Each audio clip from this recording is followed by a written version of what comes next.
I'm doing the offering before that. I'm just talking for a little bit on behalf of Jan and Rena. They're involved with an interdenominational group in town, Prison Fellowship Ministry, and part of that is called Angel Tree, where we can choose to take a wee card from the back and buy a present, and it's sort of on about half of the dads who are in prison for their children. The thing we've noticed that's different this year is there's a lot of older children. There's lots of 10, 11, 12, 13, right up to 17, which is really great because often the teenagers get forgotten. So in response to that, Prison Fellowship have said, could you please buy a warehouse voucher or like a Glassons voucher or a factory voucher if you want to for a girl, because the parents have said what the children are wanting is some new clothes. And we appreciate that often we want to buy what we want to buy for the child. I'm a little gift giver and that would be my temperament, but we have to actually think what's best for the children. So just take that voucher. I know it looks like, oh, I don't want to buy a warehouse voucher, but or it could be Glassons factory, whatever, for the boy or girl, and that would be much appreciated if you wanted to sell into that. Some chats. So this morning in relation to our tithe, I wanted to look at the idea that if we give what we have in our hands now, and if we acknowledge God in any situation, we will receive the promise of that thing that we don't yet have. So let me say that another way. If we sow what we have now, if we remember God in all circumstances, we will receive the promise of those things to come. And this giving and receiving is not only a part of the tithe process, but God's desired flow for us. So to explore this giving and receiving flow, we'll look at the first time the tithe was given in the Bible. It's in Genesis chapter 14. It goes right through to Genesis 15, so for the sake of time I'll just tell you the story. This passage about the first mention of the tithe has a classic beginning, middle and end to it. In the beginning part we see that it's talking about Abram, and he's in a real pickle because his nephew Lot has been taken captive when there was a war. There were 5 kings on one side and 4 on the other, and these 4 kings in a raid came across and got Lot. So Abram's response when he heard this was to take the 318 men that he had and try and go and get Lot. Now, like me, you may well be thinking 318 men does not sound a lot up against 4 kings. But Abram took what he had in his hand now and he sowed that to create flow. And it says in verse 16 that Abram recovered all the goods, brought back his relative Lot and his possessions, together with all the women and all the people. So by Abram giving what he had in his hand, he allowed for God to supernaturally add to the flow. So after rescuing Lot back from the kings, a priest, Melchizedek, comes out to Abraham with bread and wine, and he blesses him, saying, "Blessed be you, Abraham, God Most High, creator of heaven and earth, and blessed be God Most High, who delivered your enemies into your hands." So by giving what he had, his faith in God and his men, Abram received what he did not yet have, his nephew and family and possessions, and his enemy delivered into his hands.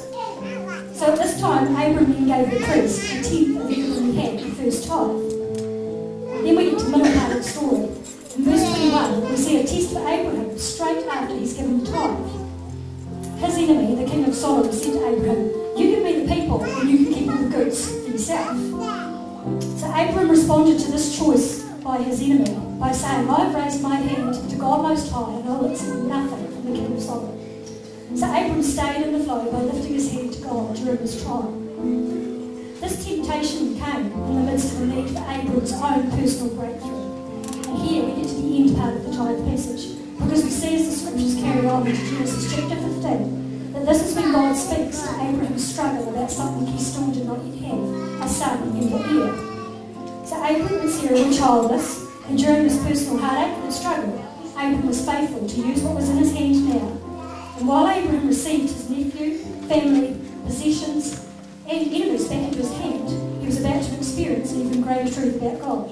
That while God is the giver of all these good promises, we have to receive them in faith to create flow. So you see, the interesting thing about receiving a promise is that we have to receive it in faith, in our spirit, for it to flow in the natural. So God had already told Abraham several chapters back, "I will make you a great nation, I will give you a son." But Abraham hadn't received it. So God tells Abraham in verses 1 to 5 of Genesis not to be afraid, that God is his shield, his very great reward. God reminds Abraham again, taking him outside, and he says, "Look at the stars, count them if you can, and that will be your offspring." So as Abraham stood under that great expanse, that open heaven, it says in verse 6, he believed the Lord and he received God's promise to him, his inheritance. So I'm not talking about giving to get mentality. That suggests to me a sort of orchestrating God's responses or trying to control things, but rather a flowing, giving and receiving lifestyle and relationship. And that speaks to me of a trust and a faith in my God. He was whatever I have in my hand, knowing I stand under open heaven with my God who is my shield, my very great reward. And I think we're able to stand very strong in this because God himself demonstrated this principle. John 3:16 says, God so loved the world that he gave his one and only Son, that whosoever believes in him will not perish but have everlasting life. This verse has a beginning, a middle and an end that correlates to Abram's story. God gave what he had in his hand, which was Jesus, for us. The middle part is just like Abram, where a choice is involved. Which king will you lift your hand to? Will it be the creator of heaven and earth, or the enemy? And it also has an ending. God promises eternal life in the future, and he's got an inheritance for us right now. And we have to receive that in our spirit, in faith, to flow in the natural. God himself gives and receives. He gave Jesus for us to receive what he didn't yet have, that restored relationship. So we know our God is a God who both gives and receives, creating this flow. So my question to us today is, do we appreciate the capacity and the need to give and receive to create this supernatural flow? Because if we do, we know that as there will be food for his house, food to feed the farmer. We also know that as we receive God's blessing on us and his inheritance now, then the peoples and the nations will call us blessed. So finally, as buckets are passed around now, we can perhaps just think on Jesus' commission to us. He said to us, freely you have received, now freely give.